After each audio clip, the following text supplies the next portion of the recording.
இந்த பிள்ளைகள் வந்து அரசியல்படுத்தப்படணும். ஒரு நடிகர் அவர் வந்து எல்லாரும் பார்க்க விரும்புவாங்க தான், இல்லைன்னு மறுக்கல. அவர் பொது தளத்துக்கு வந்துட்டார். இனிமே அவர் அடிக்கடி பார்க்க வேண்டிய சூழல் இருக்கும். ஏன்னா அவர் மக்களை வந்து சந்திக்க தான் போறாரு. அதுக்காக இளைஞர் கூட்டம் அவரை பார்க்கின்ற ஆசையில போயிட்டு இப்படி விபத்துக்குள்ளாகிறது உண்மையிலேயே வருத்தத்தை தருது. அதை பிள்ளைகள் புரிந்து கொள்ளணும். அவங்க பெற்றோர்கள் எவ்வளவு தவிக்கிறாங்க அப்படிங்கிறது. இடையில ஒருத்தர் வந்து விபத்துல மரணம் அடைஞ்சார். தஞ்சாவூர் வந்த போது ஒரு பையன், ஒரு கல்லூரி மாணவர், அவருடைய தந்தை கொடுத்திருந்த பேட்டியை பார்க்கும்போதெல்லாம் மனசுக்கு ரொம்ப வலியா இருந்தது. அது மாதிரி கரூர் சம்பவத்தில் நடந்த போதும் அப்படித்தான்.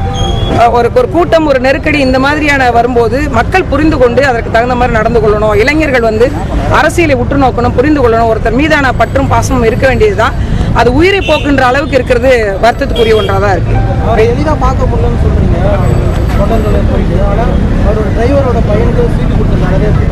யாரோட பையனுக்கு?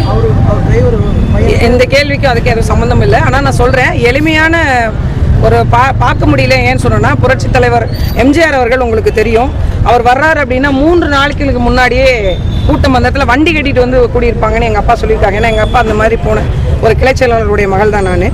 அந்த மாதிரி போய் கூடியிருக்கும் பட்சத்தில் கூட யார் ஒருவரையும் விடாமல் இருந்து பார்த்துட்டு போவார் அப்படின்னு நான் கேள்விப்பட்டிருக்கேன். கை கொடுக்கும்போது கூட எல்லார் கையிலையுமே எங்கள் அப்பா சொல்லுவார், அவர் கையை நான் தொட்டுட்டேன் அப்படின்னு வந்து ஒரு தடவை எங்கள் அம்மாட்ட சொன்னதாக எங்கள் அப்பா சொல்லியிருக்காங்க. அந்த மாதிரி எல்லாருக்கும் ஒரு சாதாரண மனிதர்கள் கூட அவர் பார்த்துட்டு தான் போவாங்க அப்படிங்கிற மாதிரி நிறைய கூட்டங்கள் இந்த மாதிரி வந்திருக்கு. ஏன்னா அப்பயும் இதே மாதிரி தான் இளைஞர் கூட்டம் தான் அவரை நோக்கி போனது. ஆனால் அவர் மக்களிடம் அதிகமாக சென்று சேரக்கூடிய, தினசரி வாழ்க்கையில் பார்க்கக்கூடிய ஒரு மனிதராக இருந்தால் நீங்கள் எப்போ ராமாவரம் தோட்டத்துக்கு போனாலும் ஐயாவை பார்க்க முடியுன்ற சூழல் இருந்தது. அது மாதிரி இருந்துச்சு அப்படின்னா பிரச்சனை இல்லை அப்படிங்கிறாங்க. காவல்துறை அதை சரியா கட்டுப்படுத்திருக்கலாம் மேடம். இது அரசு எல்லாருக்கும் பொறுப்புடைமை இருக்குங்க. கூடுற மக்களுக்கும் பொறுப்புடைமை இருக்கு. அதை சரி நெறிப்படுத்துகின்ற காவல்துறைக்கும் பொறுப்புடைமை இருக்கு.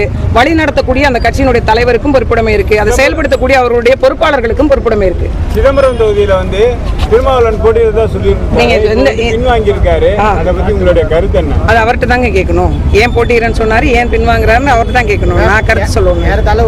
இல்ல, அவங்க அடுத்த வேலை இருக்கு. நீங்க உள்ளூர் சம்பந்தப்பட்டு கேளுங்க.